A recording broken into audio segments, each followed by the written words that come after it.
खुलुमबाय गिबि गिबियावनो जोंनि मायनावपुर अरायथा आत्मसहाय गुटनि जानानै बड'लेण्ड बुब्लि होनो नामा चेनेलनिसिम साबायखर बावबाय। आंनि मुङा जेलाय सरगियारि। जोङो माने मायनावपुर अरायथा आत्मसहाय गुटआ अरायथा अर्गेनिक फुड प्रसेसिं इउनिट नामनि मोनसे आसार कम्पानि खालामदो। आसार कम्पानिजों खालामनो आखायाव लादो आरो माने जों बोसोरनै जाबाय खालामनाया। बेनिफ्राय बोसोरनैया इदिनो माने मोजाङैनो जों बाराबो खालामखायाखै नालाय, ओमफ्राय इदिनो फाननो हादो आरो जेमान बानायदो इखो जों फाननो हादो आरो। जोङो धेमाजिनि ओनसोलाव ओरैहाय जुनायावथ' थाखाबायानो, जुनायाव जों फानहैदों। बेनिफ्राय जोंनि दिमुसिम मोनहैदो नामा, जोंनि इयाव हाबा जाफैनाय दं नालाय सासे हिनजाव मानसि, इयो गावहा न'आव आलासि जानो थांबा लांफाना फानहैयो आरो इबो फानना होफैयो। माने बिदिनो लांगासेयाव 4,000 5,000सोनि इदिनो फानना होफैयो आरो इबो।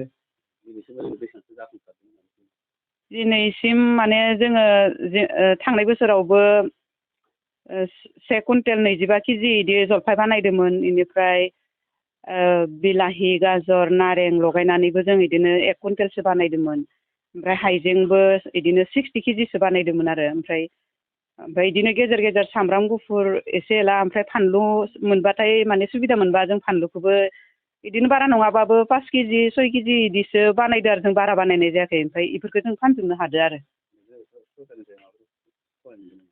सरकारनिफ्राय सहायखौ मोनदो जोङो। जों नै आसार बानायनायनि नामाव जोंनो मेचिननि गोनांथि जाबाय। आसार बानायनाय लोगो लोगो बयाम सिल बानायनो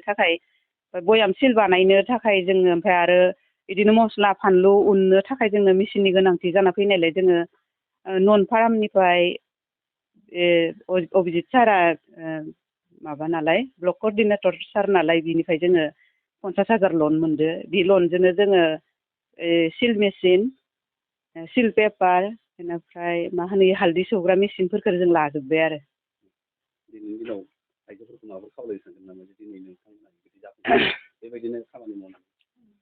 औ, आं सानो इदिनो जेनेबा जोंनि आइजोफोरा ओरैनो न'आव ओरैनो जेनेबा संखां जाखां जिरायनाय टाइमफोरखौ ओरैनो बेस्थ' हगारालासिनो इदिनो लोगोफोरजों एसे गाव जि गोसो आरोना, गाव गोसोआव जि इन्ट्रेस्ट थायो, मा मावनो गोसो इखो लोगोफोरजों बुंफोरलायनानै मावनायखौ आं लुबैयो आरो। ओरैनो थास्लायस्लाय माने हिनजाव मानसिनावथ' खामानिनि आंखाल गैखाया, ओरैबायदि माने बेस्थ'खा जों हिनजाव मानसिफोरा मोजाङै मावोब्ला आरो न'खरावबो।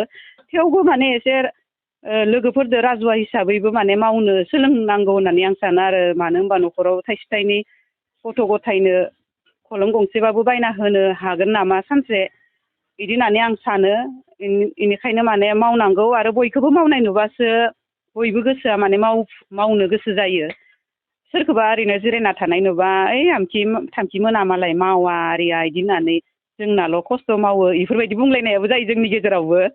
नाथाय थेवबो माने जोङो इदिनो बुजिलायफिननानै इदि सानबा जानाय नङा।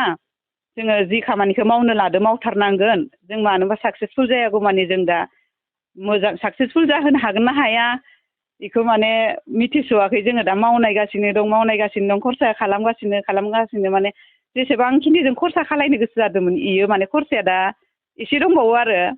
खिन्थु सिल मेचिन लेबेल इफोरखौ जों खालामबाय आरो दा। ओमफ्राय थेवबो जोंनो आरो गोनांथियाथ' जोबनो थाङा नालाय मानसिनो, ओमफ्राय बिदिनो नांबावगौ आरो। जों दा जलफायखौ बांसिन बानायदो, जलफाय ओमफ्राय आमलाइखौबो जों एसेबाबो बानायगोन। जों गामियाव आमलाइ बिफां गैबावासो, होमबाबो जोङो नागिरनाबाबो बानायगोन। ओमफ्राय थाइगिरनि बानायदो। दा जोंनियाव दा आसारा जलफायनि दं, थाइगिरनि दं, बेनिफ्राय हाइजेंआबो एसे एला दं आरो। थांनाय बोसोराव खालामनायानो, देग्लाय खालामनाय जायाखै, खालामगोन आरो। ओमफ्राय नारें थाइजौ बिदि मिक्सार एसे दं। क'क्राझार सहरनि साखाथि थिथागुरियाव थानाय मानास पाब्लिक स्कुला 2024-25 सोलोंथाइ बोसोरनि गोदान मुं थिसननाया सोलिगासिनो। थिथागुरियाव थानाय इंराजि बिजोंनि मानास पाब्लिक स्कुलाव दासान्दि नार्सारिनिफ्राय 8 थाखोसिम गोदानै मुं थिसननाया सोलिगासिनो। बे फरायसालियाव गुन गोनां सोलोंथाइ होनायजों लोगोसे फरायसाफोरनि थाखाय दं मोजां खाबुफोर। थाखो फोरोंथायनि अनगायैबो yoga classes, basic computer education, English speaking skill, maths and science projecting, highly experience faculty आरो स्मार्ट क्लासेसनि खाबुफोर दं। बेजों लोगोसेनो बे फरायसालियाव हौवासा आरो हिन्जावसानि थाखाय आलादा हस्टेलबो दं। गोसो गोनां बिजाथिफ्रा थिथागुरिनि मानास पाब्लिक स्कुलाव मुं थिसनोब्ला नैबे जानबुं नम्बर 6000853288 6000489621 9101008849 कल खालामनानै सुलाद लानो हागोन।